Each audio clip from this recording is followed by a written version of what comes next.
Day. Stockholm the other day was a witness to a bitter public row or semi-public row between Russian Foreign Minister Sergey Lavrov and US Secretary of State Antony Blinken, the venue being the annual conference of the Organization for Security and Cooperation in Europe, the OSCE. We've had reports about what happened from various places, but perhaps the most vivid is a report in the Financial Times. And it said that, and I read the report directly, that at a dinner on Wednesday evening, ahead of the formal start of the OSCE talks, Blinken and Lavrov exchanged heated remarks over the situation in and around Ukraine as the more than 50 other delegates looked on, according to people briefed on the conversation. Apparently, Lavrov and Blinken were exchanging harsh words with each other in English. Lavrov, of course, speaks fluent English, and everyone else was listening in complete and dumbfounded silence. And we've now had statements to a great extent from each of these two foreign ministers, from Lavrov and from Blinken. And Lavrov has provided us, the foreign ministry, the Russian foreign ministry, has provided us with some of Lavrov's words. And they read as follows. Military security in the Euro-Atlantic region continues to disintegrate. Only the Russian-US New START treaty remains in force. Our American colleagues abrogated the Intermediate Range Nuclear Force Treaty and the Treaty on Open Skies. Everyone is concerned about this, although few parties dare state the real causes of the situation. They only regret the fact that these treaties have stopped working. NATO continues to escalate the situation on our borders. The alliance refuses to review our proposals for diffusing tension and preventing dangerous incidents. We have suggested specific measures on these matters. They continue to actively build up military potentials in Eastern Europe, including in close proximity to Russian borders. Every day we hear vociferous statements threatening Russia. All this inevitably affects the OSCE's activities. Against this backdrop, our remarks at the session and our contacts with our Western colleagues were mostly aimed at explaining and promoting the initiative of President of Russia, Vladimir Putin, which he voiced for the first time at an expanded meeting of the Foreign Ministry's Collegium and repeated yesterday in the Kremlin at a ceremony of presenting the credentials of foreign ambassadors. This initiative notes the need to draft guarantees for preventing the further aggravation of the situation and stopping the creation of new threats for the Russian Federation. Specifically, the goal has been set not to allow NATO's further eastward expansion or the deployment of new weapon systems on Russia's western borders, which would threaten the Russian Federation's security. The President of Russia underscored this aspect yesterday.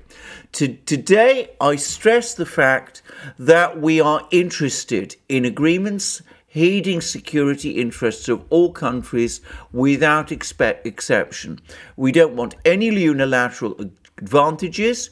We will insist that these agreements be examined seriously, that they should not be shrugged off and rejected, as our colleagues, our Western colleagues, have done many times. This includes their promises regarding the non-expansion of NATO. During the reunification of Germany, an agreement was reached with the German Democratic Republic that no military infrastructure would be deployed in East Germany. The same was stated in the Russia-NATO Founding Act and many other documents. The West ignored everything that took took on the form of political obligations. Therefore, we insist that agreements mentioned by President Putin, whose conclusion we will demand, should be legally binding and obligatory for all parties. We will send the relevant proposals to our Western colleagues in the near future, and we expect them to treat this matter in earnest. Utterly unambiguous statements from Lavrov. Further eastward expansion by NATO will not be accepted by Russia. The implication is that Russia will act and act decisively if such NATO eastward expansion takes place. And the implication again is that Russia will use force if any such step is taken. So, to give an example, if there's a decision by the NATO Council to admit Ukraine into NATO, then the following day Russia will send its forces into Ukraine. Similarly, if there is deployment of NATO military infrastructure in Ukraine, again, the Russians will treat that as a red line and they will react accordingly. A breach of their red line, and they will react accordingly. And of course, if there's a Ukrainian attack on the Donbass, it is the same. And this is, as I said, a completely new departure for Russian foreign policy. It's not something that the Western powers have ever been confronted with before from the Russians ever since the end of the Cold War. And we see that the United States, the Western powers, are both shocked and stunned and very uncertain how to respond to this. They, of course, repeat the mantra that the Russians have no right to a veto, no say over these matters, but at the same time, they have no actual confidence or understanding of exactly how to respond to what is now becoming a Russian demand and what will shortly become, I have no doubt, a Russian ultimatum. And we saw this vividly in a press conference that Tony Blinken gave directly after his meeting with Lavrov. And it is an extraordinary press conference because once again, very much like Jens Stoltenberg, you could see Blinken, Jens Stoltenberg, the NATO Secretary General, when he had a press conference following the NATO foreign ministers meeting in Riga. You could see that Stoltenberg was evading and uncertain how to answer direct questions from the Western media, who are clearly pressing for some kind of clarification of what exactly the NATO would do in the event of a war with Ukraine. And you could see exactly the same uncertainty, the same confusion following Blinken's meeting with Lavrov, when Blinken was asked questions by members of the Western media. So let me just give a few examples. So there was a question from Francesco Fontemaggi of AFP, that's Agence France Presse, and the question was, after your meeting with the Foreign Minister Lavrov, do you see any sign that Russia is willing to de-escalate and remove its troops from the border? Was there any agreement on the way forward other than direct contact between the two presidents? And was it only each side talking past each other, as you seem to report? And then you see Blinken coming up with this frankly non-answer.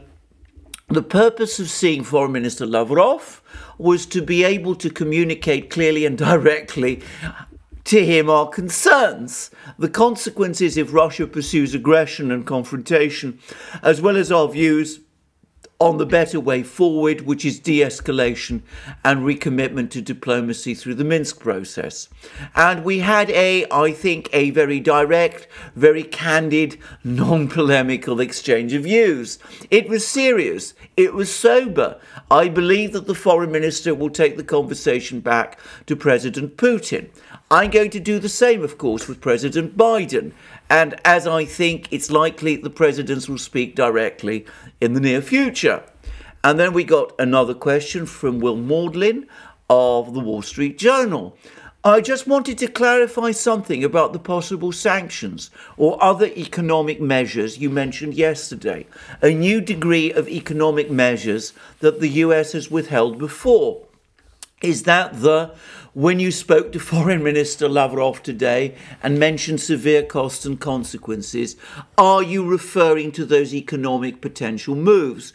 Or are there other responses that the US and its partners could take, such as military or something else on the table? And then what would be the trigger for that? Is the trigger only a new violation of Ukraine's territory, or could the trigger be a refusal to back down? Or could be some other action Russia could take in regards to Ukraine? And then Blinken comes back. Thanks, Will. So we've been in recent days, in recent weeks, in the meeting with the foreign minister. I was very clear that there would be serious consequences for Russian aggression toward Ukraine, including, as I said, high-impact economic measures that we've refrained from taking in the past. Will continue to be very clear about those consequences. I think Moscow knows very well the universe of what's possible. And we had a detailed conversation as well about the concerns that we have, and these include both the potential for renewed aggression with military forces, as well as some of the efforts that we see Russia taking to try to destabilize Ukraine from within. Both are cause for concern. So, no real coherent response here.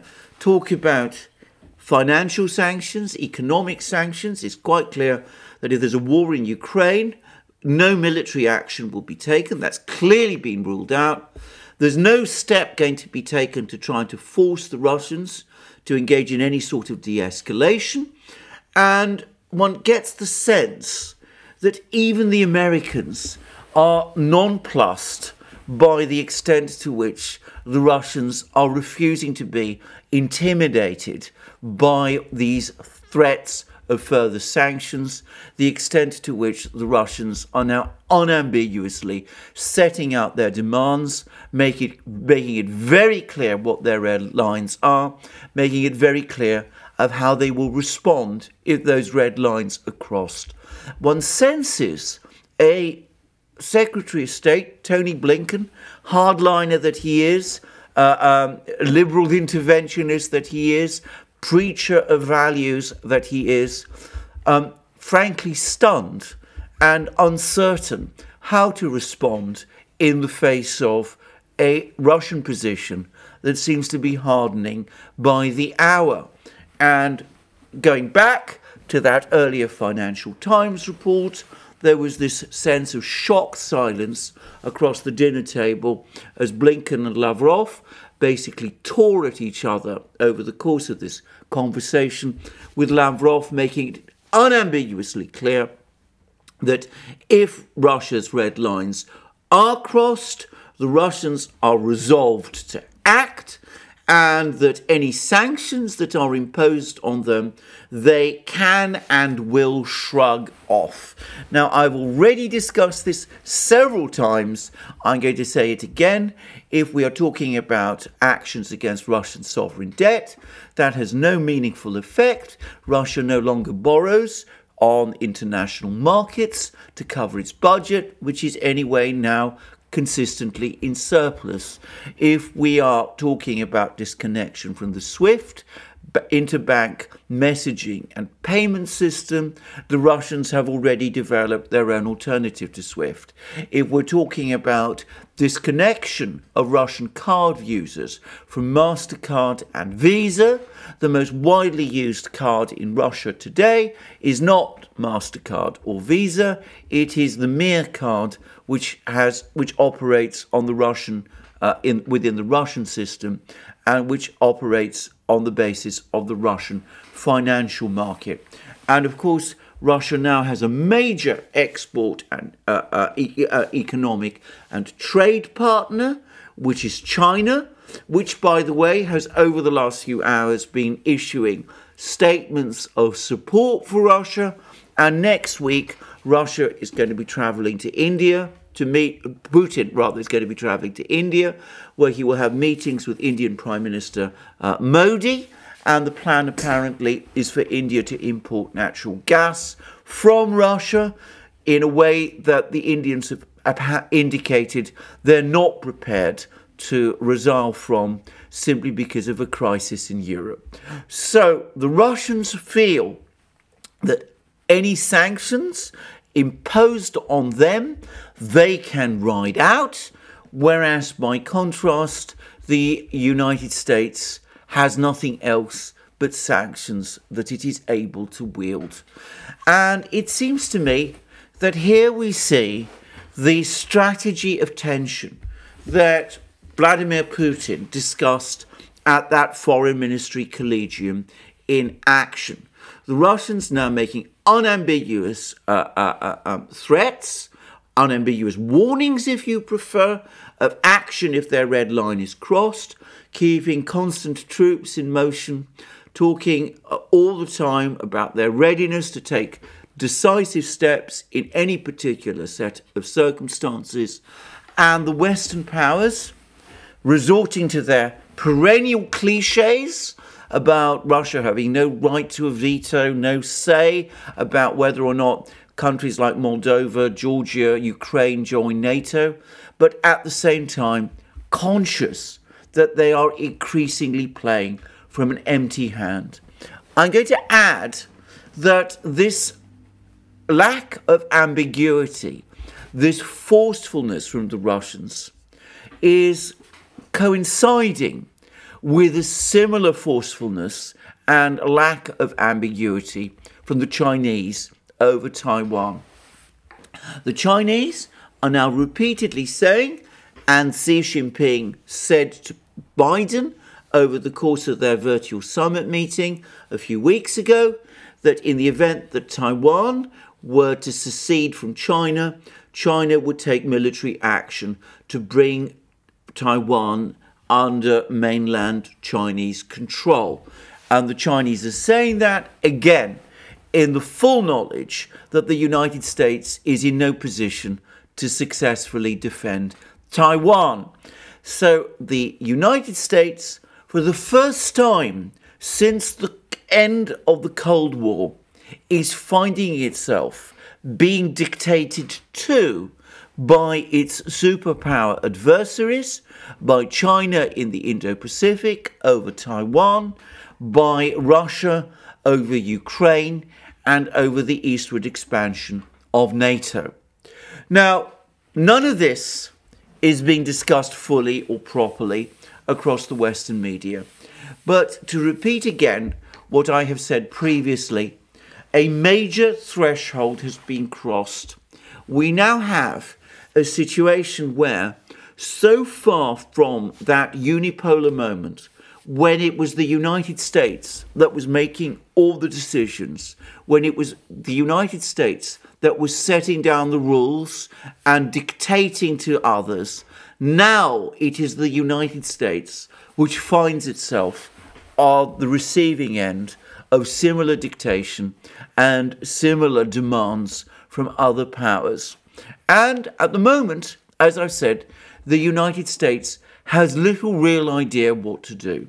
Military action against Russia in Europe obviously is a non-starter. All those warships floating around the Black Sea are not intimidating or impressing the Russians at all. All they are doing is causing the Russians to harden their positions, to strengthen their line. The same applies to all those deployments in the Baltic states. And as I've discussed again in previous programs, the reality is that the military balance in Europe is inexorably shifting in Russia's favour. We've just received reports that the Zircon hypersonic anti-ship missile is now in serial production.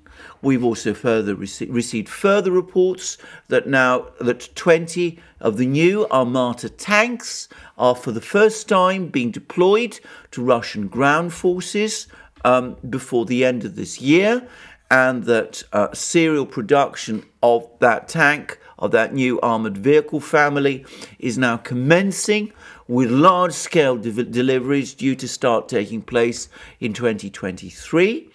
And we've also learnt that there are now several, around a dozen of the new Sukhoi 57 fighters, either in service or in production, with several more coming before the end of this year, and with, of course, large numbers of additional variants of this fighter jet appearing very soon.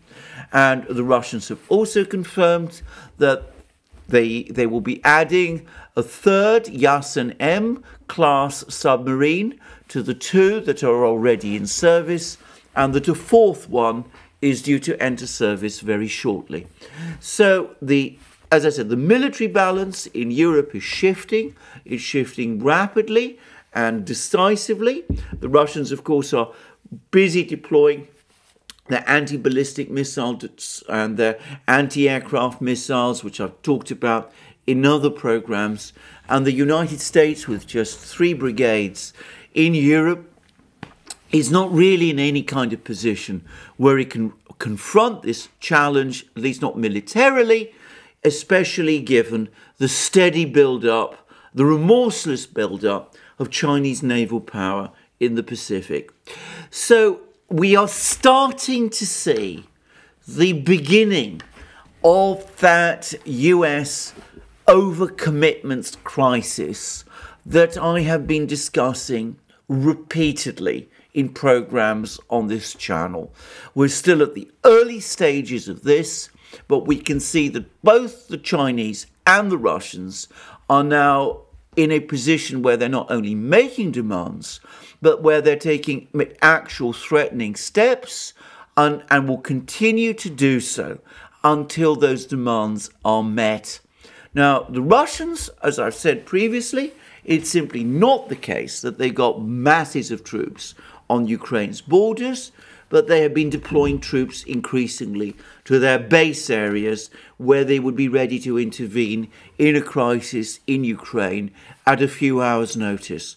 And shortly before I did this program, there were further reports of more Chinese military aircraft, fighter jets, patrolling around Taiwan, testing Taiwan's defences, taking ever closer steps towards that position where the Chinese would impose what would be in effect a no-fly zone over Taiwan, which would be, to be absolutely clear, an act preparatory to military action. So we are not yet at that full point of that overcommitments crisis that the United States would face. I'm guessing that there is a time window of perhaps 1 or 2 years before we see it fully crystallize, but we are now at the start of that game. And we're also at the further start of the game where the Chinese and Russian economies integrate so closely. There's been a meeting of Chinese and Russian prime ministers discussing this, that the two countries would in effect become impervious, or at least highly resistant, either to sanctions or to whatever economic blockade the United States and its allies tried to impose on them. So we are seeing that situation now starting to unfold, and we see both the Chinese and the Russians now backing their demands with warnings, hardening up their demands, insisting that their red lines be acknowledged and met, and obviously acting in concert with each other. Now, I come back to that point which I have made in so many programs now. What the Chinese and the Russians are insisting on is something which, in realpolitik terms, in realist foreign policy terms, is not unreasonable. What they are asking is that the United States should acknowledge that they have national security interests, that those interests are non-negotiable, that in the case of Russia, they center on Ukraine. In the case of China, they center on Taiwan, and that they are in a position to enforce these national security interests. They want the United States to acknowledge that, and on that basis, they are willing to accede to what you might call a geostrategic ceasefire.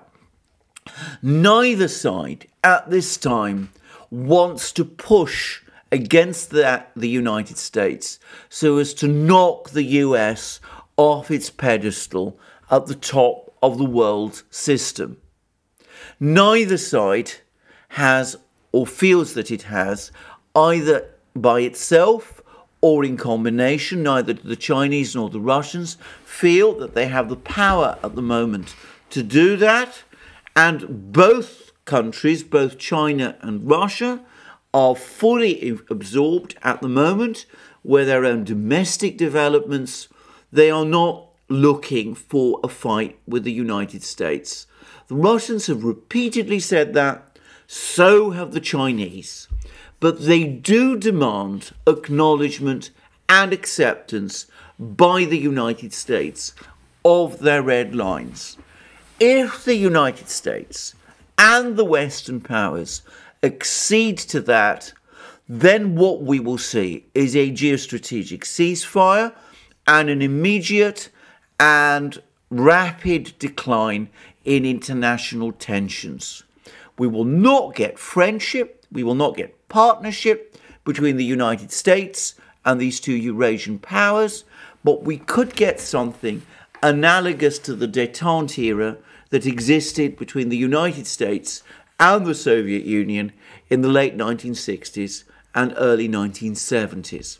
A period of perhaps 10 years of relative stability, perhaps conceivably a period that might last even longer than that. And that would provide each side the time and space to sort out its own domestic problems and to compete with the other on the basis of whatever strengths each side, the United States, China and Russia, had. Now, a realist government in the United States would understand that, and it would seize upon this opportunity. I would add that in terms of Ukraine, what the Russians are demanding with respect to Ukraine actually has a precedent. In 1955, the Soviets and the Americans were both in occupation of Austria, which had previously been part of the German Third Reich and which had therefore been divided into occupation zones as Germany was in the period immediately after the Second World War. An agreement was reached between the Americans and the Soviets in 1955, whereby the Americans would withdraw their troops from their zone in Austria, and the Soviets would withdraw their troops from their zone in Austria, and Austria would reunify, but would reunify as a neutral state, which would not become a member of either bloc, either of the NATO bloc or of the Soviet-led Warsaw Pact. And that situation persisted in Austria throughout the Cold War. And moreover, it was extremely successful. Vienna became a regular city, hosting meetings between Soviet and US officials. Kennedy and Khrushchev even had a summit meeting there in 1961. And it also became, by the way, a place where the Soviets and the Americans regularly met and carried out intelligence exchanges, intelligence information exchanges with each other. So it became a very interesting place, actually, Vienna especially, during the Cold War. But it was something that was popular in Austria itself. It was effective in Austria. And by the way, today, though Austria is generally aligned with the Western powers and is a member of the European Union, it has continued to abide by the letter of the agreement, which was written in 1955. It remains officially neutral, and it has never joined NATO. So given that this is so, these statements by Stoltenberg and other officials in the West that there is some sort of right whereby countries may join NATO and NATO can expand endlessly and remorselessly, and that no outside power has any right to have a say about this. Those claims by Stoltenberg and people like him are actually relatively novel. They, in fact, represent the true departure from the norm, which is the norm that was illustrated by this agreement that was reached over Austria's status in 1955. Now, will the United States return to the realism that the United States itself showed during the negotiations over Austria's status in 1955? Well, at the moment, the United States shows no ability to make that sort of understanding. There's no doubt that when the next Putin-Biden summit occurs, which it will within a couple of weeks, Putin will be making all the same points to Biden that we've heard Lavrov make to Blinken. But just as Blinken is incapable of acknowledging or accepting the points that Lavrov made to him, so the same will happen when Biden meets Putin. But I come back to this. The Russians and, of course, the Chinese are ready for the long haul. They can maintain this strategy of tension indefinitely. Blinken himself, in effect, admitted that the United States has no mechanism to get the Russians to stop doing it. It can't just impose sanctions on Russia, asking that the Russians, for example, stop moving troops around their border, within their own borders. If they were to do that, they would precipitate an economic crisis in Europe and in the world economy, which the United States cannot afford. And besides, there wouldn't be political support within Europe for that kind of policy anyway. So the United States has no response to it. And with a steady shift that is taking place in the geopolitical balance of power, that overcommitments crisis, of which, as I said, we are now seeing the first clear signs, is going to get worse.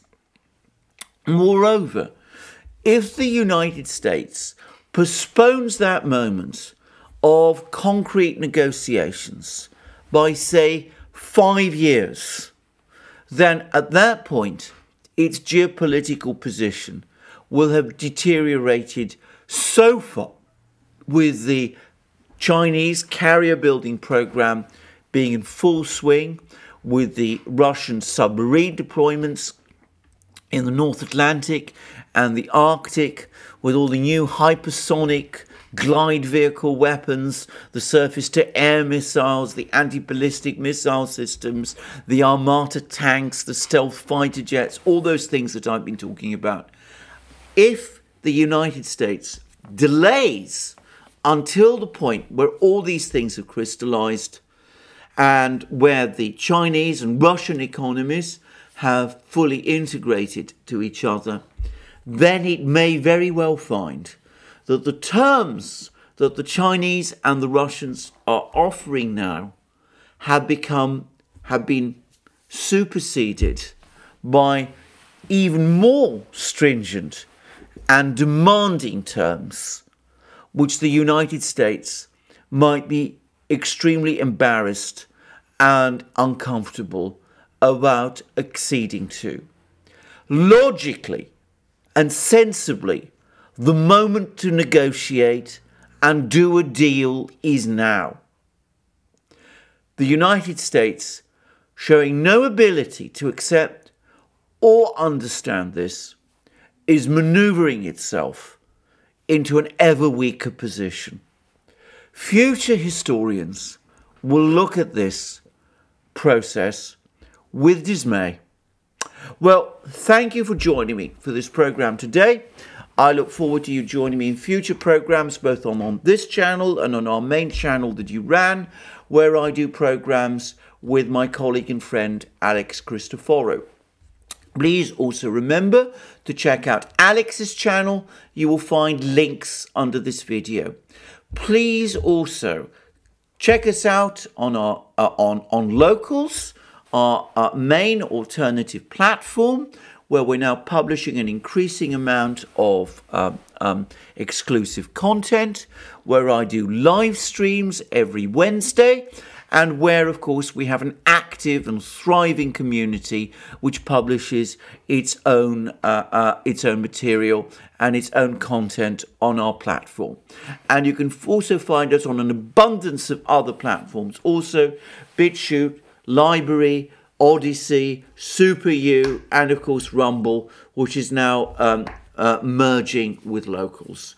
And in addition, you can support our hard-working channels via Patreon and Subscribestar, links under this video, and you can go to our shop and buy the amazing things that you can find there, our magic mugs, our hats, our hoodies, our t-shirts, our sweatshirts, and all the rest. And thank you again for joining me today. Please remember to press the like button to this video if you've liked this program, and please also remember to check your subscription to this channel.